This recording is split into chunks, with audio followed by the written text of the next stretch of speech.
Basically ایک session counselling کا ہوتا ہے، اس کے اندر نا بیسیکلی آپ نے اسٹارٹ جو ہے وہ اپنی تعارف سے کرنے ہے کہ السلام علیکم، میرا نام ڈاکٹر فلاں ہے، اور پیشنٹ سے پوچھنا ہے کہ آپ کا نام کیا ہے، اور اس کے متعلق نا مطلب کہ اس کی گریٹنگس کرنی ہے آپ نے، پھر کنسنٹ لینی ہے کہ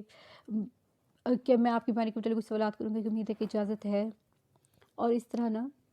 پھر اسی کنفیڈینشیلٹی مینٹین رکھنی ہے کہ نا پیشہ ورانہ تقاضوں کو مد نظر رکھتے ہوئے ہمارے درمیان ہونے والی گفتگو اسی کا راز میں رکھا جائے گا، اجازت ہے، تو اجازت کے بعد جو ہے پھر آپ نے اس کو بتانا ہے کہ آپ اپنی بیماری کے متعلق کیا جانتے ہیں، آپ سے کاؤنسل کر رہے ہیں نا بیسیکلی، تو آپ ان سے پوچھنا ہے کہ ان کی کتنی نالج ہے، کہ آپ کے خیال میں آپ کی بیماری کیا ہے، اور آپ کے خیال میں اسے کیسے نمٹا جایا جا سکتا ہے۔ سے بتانا ہے کہ جیسے کہ آپ جانتے ہیں کہ آپ یہاں اسپتال میں زیر علاج ہیں، اس ضمن میں میرا اور میری ٹیم کے دوسرے ڈاکٹرز کا اندازہ ہے کہ آپ کو جو ہے ایڈز کا مرض لاحق ہے، یہ پری ٹیسٹ ہے، تو کاؤنسلنگ میں ایڈز کے دو آ سکتے ہیں، ایک پری ٹیسٹ ہوتا ہے، ایک پوسٹ ٹیسٹ، تو پہلے ہم پری ٹیسٹ دیکھ لیتے ہیں، پھر پوسٹ ٹیسٹ دیکھ لیں گے۔ تو آپ کو اس لیے ہم چاہتے ہیں کہ آپ کے ٹیسٹ کے ذریعے آپ کی تصدیق کروائیں۔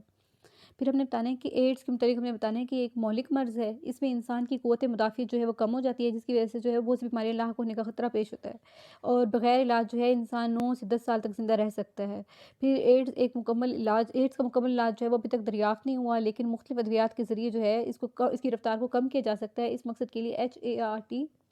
کے نام سے مؤثر ادویات موجود ہیں۔ سب سے اہم بات اس مسئلے سے متعلق یہ ہے کہ یہ ایک چھوت کی بیماری ہے، جسے جو جسمانی اشیاء کے ذریعے جو ہے ایک دوسرے انسان تک پھیل سکتی ہے۔ یہ بیماری خون، تھوک اور جنسی تعلق سے پھیلتی ہے، اس لیے آپ کو ان تمام معاملات میں احتیاط اور پرہیز کرنا ہوگا۔ پھر ٹیسٹ کرنے سے یہ فائدہ ہوگا کہ ہماری کنفیوژن دور ہو جائے گی، جو خدا نخواستہ اگر ٹیسٹ پازیٹیو آ جاتا ہے تو وقت پر علاج شروع کیا جا سکتا ہے، اس طرح اس کے بڑھنے سے اسے روک سکتے ہیں، اور ماہرین علاج کریں گے، اور آپ کو آپ کی بیماری کا علم ہوگا تو آپ احتیاط کے ذریعے اپنے دوستوں اور رشتہ داروں کو بھی محفوظ رکھ سکیں گے۔ اگر ٹیسٹ نہیں کروائیں گے تو دوسروں کو بھی لگ سکتا ہے۔ اس طرح آپ نے پیشنٹ کو کاؤنسل کرنا ہے اور نہ اس سے ایگری کرنا ہے کہ وہ ٹیسٹ کروا لے، اور پھر اسے پیشنٹ کو مطمئن رکھنا ہے۔ اور پوسٹ ٹیسٹ کے کیس کے اندر نا آپ نے بیسیکلی اپنا تعارف کرانا ہے، پھر اسے بتانا ہے کہ جیسے کہ آپ جانتے ہیں کہ آپ یہاں زیر علاج ہیں، اس لیے ہم آپ کی بیماری کو جانتے ہیں، جاننے کے لیے جو ہے آپ کے ٹیسٹ کروائے تھے، اب ان کی رپورٹس آ چکی ہیں، مجھے نہایت افسوس کے ساتھ جو ہے کہنا پڑ رہا ہے کہ آپ کو جو ہے ایڈز کا مرض لاحق ہے۔ آپ اس کے بیسیکلی آپ اکیلے نہیں ہیں اس دنیا میں جنہیں یہ ہوا ہے، بیسیکلی نا یہ ہو جاتا ہے اور اس کا علاج بھی کیا جا سکتا ہے۔ پھر آپ نے جو ہے اس کو ایڈز کے متعلق نا اس کو معلومات دینی ہے کہ کس طرح ہوتا ہے، مطلب کہ ایڈز جو ہے وہ ایک وائرس کے تھرو ہوتی ہے اور یہ پھیل سکتی ہے، جس میں وہ جو ہم نے جنسی تعلقات کے ذریعے پھیل سکتی ہے، سیم اشیاء کا استعمال کرنے سے پھیل سکتی ہے، اور اس طرح نا آپ نے اپنے دوستوں اور رشتہ داروں سے جو ہے وہ ان کو محفوظ رکھنے کے لیے جو ہے آپ نے کون سی تدابیر استعمال کر سکتے ہیں، وہ بتانا ہے کہ آپ نے جو ہے ایک مخصوص ڈسٹینس پہ ان سے رہنا ہے۔ آپ اپنے برتن علیحدہ کر لیں تاکہ تھوک کے ذریعے جو ہے نہ پھیلے۔ جب آپ حجامی یا ڈینٹسٹ کے پاس جائیں تو اپنی شیونگ کٹ لے کے جائیں، اور ڈینٹسٹ کے پاس بھی اپنا سامان لے کے جائیں، اپنی بیوی سے جو ہے بیرر میتھڈ استعمال کریں اور مطلب کہ دور رہیں، اور اس طرح جو ہے امید ہے کہ آپ میری بات سمجھ رہے ہوں گے۔ سمرائز کر دینا ہے کہ اگر آپ کے ذہن میں کوئی سوال ہے تو آپ پوچھ سکتے ہیں۔ اللہ کی رحمت پہ بھروسہ رکھیں، اللہ تعالیٰ بہتری کریں گے، اور انشاءاللہ جو ہے میں صبح 1:30 سے 2:30 کے درمیان یہاں موجود ہوتا ہوں۔ اگر آپ جو ہے مجھ سے دوبارہ رابطہ کر سکتے ہیں۔ آپ کے تعاون کا شکریہ۔ اللہ حافظ۔ شروع میں جو ہے ہم نے اس کی جو ہے اس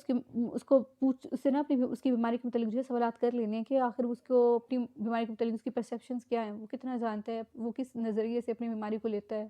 اور اس کی جو ہے ویوز کیا ہیں۔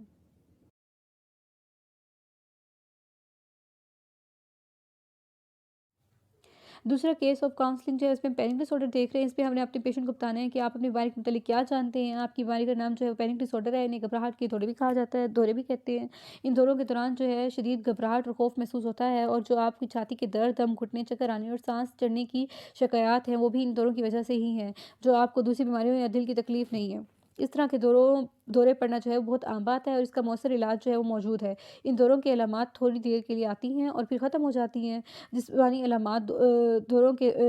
پڑھنے کی پر ظاہر ہوتی ہیں، اور اگر آپ ان کے بارے میں سوچیں گے تو پریشانی بڑھ جائے گی۔ بہت سے لوگ جو ہے وہ ادویات کا استعمال نہیں کرتے، ان کو ادویات کی ضرورت ہی نہیں پڑتی، البتہ ہم آپ کو جو ہے ادویات دے دیتے ہیں، تجویز کر دیتے ہیں، جو آپ نے تب لینی ہے جب یہ جو ہے دورے شدت اختیار کر جائے اور بار بار ہونے لگے۔ ان کی پریکاشنز جو ہے وہ یہ ہیں کہ آپ نے دوروں کے دوران جو ہے وہ ظاہر ہونے والی علامات کے لیے جو ہے وہ دوائیں نہیں لینی، اور نہ ہی ایسی جگہوں یا حالات سے دور بھاگنا ہے جہاں آپ کو دورے پڑ رہے ہو، کیونکہ یہ آپ کے خوف میں اضافہ کریں گے۔ کیا آپ مجھے بتا سکتے ہیں کہ آپ کو میری بات سمجھ آئی ہے؟ امید ہے کہ آپ اس سیشن سے آپ کو فائدہ ہوا ہوگا، اور اگر آپ کو کوئی سوال ہے تو آپ مجھ سے پوچھ سکتے ہیں۔ اس کے علاوہ ہم پیشنٹ کو یہ بھی کہہ سکتے ہیں کہ جیسا کہ میں آپ کو کچھ ایکسرسائزز بتاتی ہیں کہ میں آپ کو ادویات دے سکتا ہوں کہ جو دوروں کے دوران ظاہر ہونے والی علامات کے درمیان جو ہے وہ آپ نے لینی ہے، یا پھر اپنی پریشانی کو ختم کرنے کی کوشش کرنی ہے، خود کو پرسکون کرنے کے لیے سانس لینے کی مشق کر سکتے ہیں۔ اس کے علاوہ جسمانی علامات بھی کم ہو جائیں گی، اس سے آپ کی اس خوف کو پہچاننے کی کوشش کریں جو آپ کو ان دوروں کے دوران محسوس ہوتا ہے، اور اس پہ قابو پانے کی کوشش کریں۔ مثلاً دوروں کے دوران جو آپ کو لگتا ہے کہ آپ کو ہارٹ اٹیک ہو رہا ہے، تو آپ خود کو نہیں، یا آپ کو ہارٹ اٹیک نہیں ہو رہا ہے، یا آپ کو گھبراہٹ کی وجہ سے ہوتا ہے، مطلب اسے مسلز یہ بیچ میں ہے نا، اس کو تفصیل ایڈ کر سکتے ہیں۔